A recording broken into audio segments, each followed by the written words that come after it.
ओम शांति। आज 14 मई 2023 है और प्यारे बाबा के अव्यक्त रूप से चले हुए मधुर महावाक्यों को स्पष्ट करेंगी आदरणीय आशा दीदी। ओम शांति दीदी। ओम शांति। आज की मुरली की डेट है 5/12/94 रिवाइज कोर्स की और मुरली की हेडलाइन है वर्तमान समय की आवश्यकता, बेहद के वैराग वृत्ति का वायुमंडल बनाना। आज स्नेह के सागर बाप अपने स्नेह में समाये हुए स्नेही बच्चों को देख रहे हैं। ये ईश्वरीय स्नेह सिवाय आप बच्चों के किसी को भी प्राप्त नहीं होता। आप सभी को ये विशेष प्राप्ति है। प्राप्ति सभी बच्चों को है, लेकिन पहली स्टेज है प्राप्ति होना और आगे की स्टेज है प्राप्ति के अनुभव में खो जाना। पहली बात, प्राप्ति के नशे से सभी कहते हो कि हमें बाप का प्यार मिला, बाप मिला अर्थात प्यार मिला। सभी के मुख से यही निकलता है मेरा बाबा। तो पहली स्टेज में प्राप्ति सभी को है, लेकिन अनुभूति में सदा खोए रहें इसमें नंबरवार है। जो परमात्म प्यार में खोए हुए रहते हैं उनको इस प्यार से कोई हटा नहीं सकता।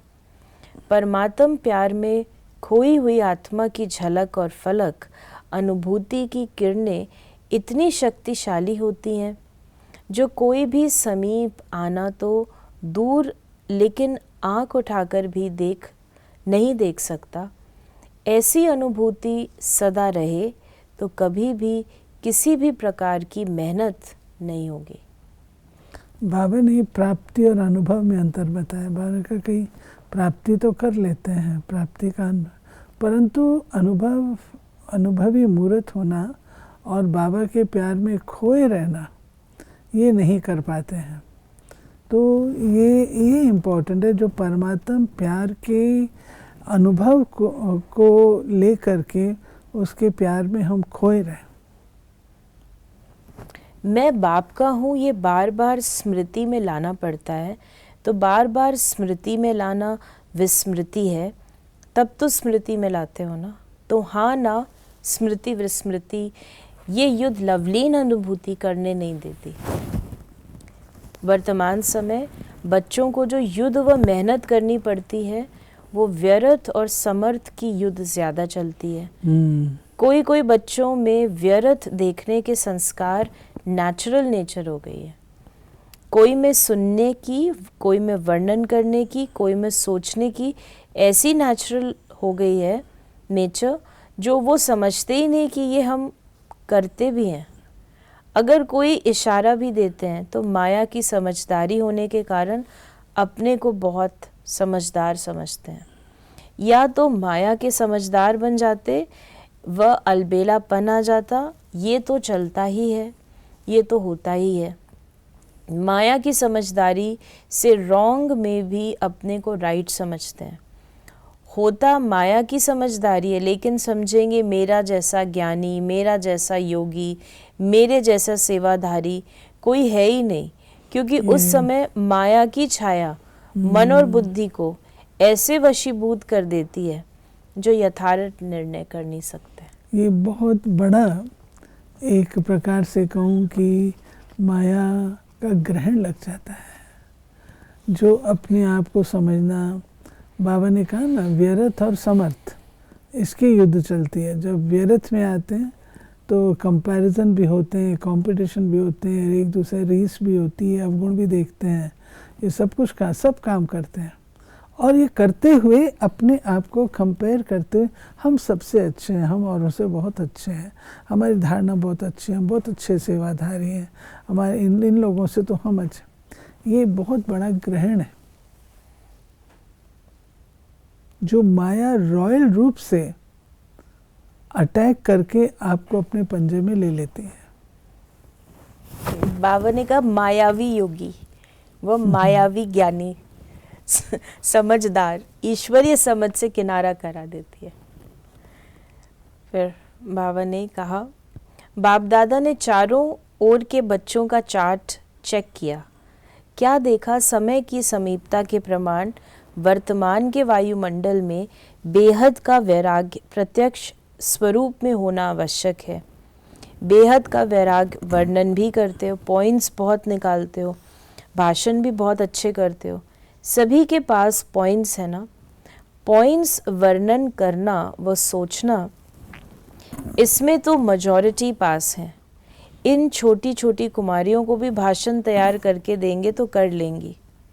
यथार्थ वैराग वृत्ति का सहज अर्थ है, चाहे आत्माओं के संपर्क में आए, चाहे साधनों के संपर्क में आए, चाहे सेवा के चांस में चांसलर बनने का भाग्य मिले, लेकिन सर्व के संबंध संपर्क में जितना न्यारा उतना प्यारा, इसका बैलेंस रहे।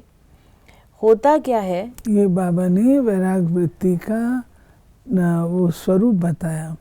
बाबा ने कहा संबंध में भी सबके आना है, चाहे सबके संबंध में, चाहे आपको सेवा का चांस मिल रहा है, चाहे सब कुछ है, परंतु सबके संबंध में आते हुए न्यारे और प्यारे रहो।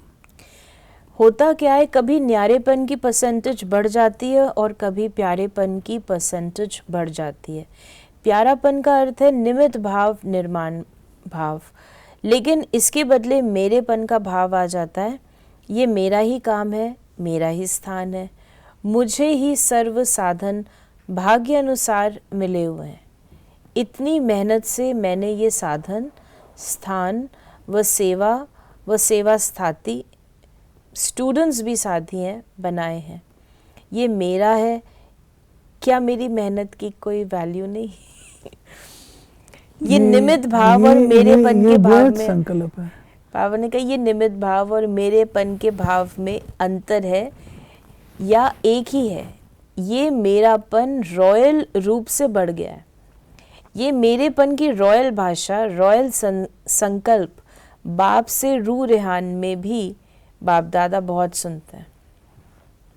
बहुत प्यार से बाप को या निमित्त आत्माओं को मनाने व मनवाने आते हैं। बाबा आप ही इसमें मेरे को मदद करना। आप क्या समझते हो कि ये मेरा काम नहीं है, मेरी जिम्मेवारी नहीं है, मेरा अधिकार मेरे को ही मिलना चाहिए।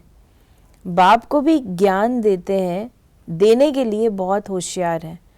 बाप दादा मुस्कुराते रहते हैं। निमित्त है, जो मिला जैसे मिला, जहाँ बिठाएंगे, जो खिलाएंगे, जो कराएंगे वही करेंगे। ये पहला सभी का वायदा है। फिर बाबा ने कहा ये वायदा है, ये सिर्फ खाने पीने के लिए,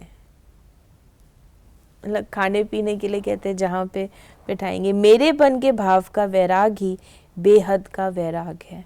बाबा ने स्पष्ट किया, क्योंकि बच्चों के अंदर ये बातें आती तो हैं, मेरा सेंटर है, मेरे विद्यार्थी हैं, मेरी मेहनत है, मेरा मकान है, मैंने इतनी मेहनत करके बनाया। तो ये वास्तव में तो क्या कहें, जब हम ही नहीं हैं अपने, हम भी बाबा के हैं, तो कहाँ से आ गया? इसका मतलब है हमने अपने आप को भी बाबा पर समर्पण नहीं किया है। हमने अपनी इंडिविजुअल आइडेंटिटी रखी है। क्या मुझे यहाँ पर ही आकर के अपनी आइडेंटिटी को प्रत्यक्ष करना है? दुनिया पड़ी थी। यहाँ तो आप बाबा के आगे आए हैं, समर्पण होने के लिए आए हैं, फिर मेरेपन में आ रहे हैं। ये बाबा को पसंद नहीं आता। एक होता है निमित्त होकर के सारे काम करना, और एक होता है मेरेपन, पॉजेसिवनेस से, उससे बांस आती है। अगर कोई किसी चीज़ के लिए कह दे ये मेरी है, तो आप उसको टच करेंगे? कभी नहीं टच करेंगे। आपकी है ना, आप यूज़ करिए। तो वैराग वृत्ति इस मेरेपन से लेकर के आनी है। ये सारी है ज्ञान की धारणा। बाबा ने कहा बाप दादा ने चेक किया, बेहद की वैराग वृत्ति के बजाय नए नए प्रकार के छोटे छोटे लगाव का विस्तार बहुत बड़ा है। इस विस्तार ने सार को छिपा लिया। ये लगाव बड़ी टेस्टी लगती है। एक दो बार टेस्ट किया तो वो टेस्ट खींचते रहेंगे। सेवा कर रहे हो बहुत अच्छा, लेकिन अपनी चेकिंग करो कि निमित्त भाव है या लगाव का भाव है। बाबा के बदले मेरा मेरा तो नहीं आ जाता। मानना है तेरा और बन जाता है मेरा, तो अब क्या करेंगे? मेरा मेरा पसंद है। बाप दादा ने पहले भी सुनाया, एक बहुत बड़ी गलती करते हैं, वह चलते चलते हो जाती है, करना नहीं चाहते लेकिन हो जाती है। वो क्या है? दूसरे के जज बन जाते हैं और अपने वकील बन जाते हैं। ये बाबा ने सब बातों का जो है सार बता रहे हैं कि ये सब क्यों आ जाता है, जबकि व्यर्थ चिंतन और उसका युद्ध कहा ना बाबा ने, तो उसका रिजल्ट है कि औरों के तो जज बन गए और अपनी बातों के लिए वकील बन गए। बाप दादा भी माया की चाल को देख मुस्कुराते रहते हैं। माया कितनी चतुर है, मास्टर सर्वशक्तिवान आत्माओं को भी अपना बना लेती है। तो जैसे सेवा का वायुमंडल, बाबा ने कहा बेहद की वैराग वृत्ति का वायुमंडल बनाओ। जैसे सेवा का वायुमंडल बनाते हो, प्रोग्राम बनाते हो, सिर्फ दिमाग तक ये वृत्ति नहीं, दिल तक पहुँचे। सबके दिमाग में तो है होना चाहिए, करना चाहिए, लेकिन दिल में ये लहर उत्पन्न हो जाए, इसकी आवश्यकता है। फिर बाबा ने हम बच्चों को, बाबा ने टीचर्स से भी मुलाकात करी। जैसे टीचर्स का टाइटल है, तो जैसा टाइटल वैसे विशेष बेहद के वैराग वृत्ति का वायुमंडल बनाने में टाइट रहना, हल्के नहीं होना, क्योंकि निमित्त टीचर्स का वायुमंडल अनेकों तक पहुंचता है। तो टीचर्स अभी ये कमाल करके दिखाएं, जैसे परिवर्तन में आज्ञाकारी तो बने। आज्ञाकारी बनने का, हांजी करने का एक पाठ तो पक्का कर लिया, लेकिन दूसरा पाठ बेहद के वैराग वृत्ति का, अभी ये पाठ पक्का करके दिखाओ, क्योंकि निमित्त होना, तो निमित्त आत्माएं ही निर्माण का कर्तव्य बहुत सहज कर सकते हैं। बाबा ने टीचर्स को शिक्षा दी कि निर्माण बनो, बेहद की वैराग वृत्ति रखो, मेरेपन का त्याग करो, क्योंकि आपके कारण से सारा वायुमंडल बनता है। आज बाबा ने वरदान दिया, दिव्य बुद्धि के वरदान द्वारा अपने रजिस्टर को बेदाग रखने वाले कर्मों की गति के ज्ञाता भव। ब्राह्मण जन्म लेते ही हर बच्चे को दिव्य बुद्धि का वरदान मिलता है। इस दिव्य बुद्धि पर किसी भी समस्या का, संग का व मनमत का प्रभाव न पड़े, तब रजिस्टर बेदाग रह सकता है। लेकिन यदि समय पर दिव्य बुद्धि काम नहीं करती, तो रजिस्टर में दाग लग जाता है। इसलिए कहा जाता है कर्मों की लीला अति गुह्य है।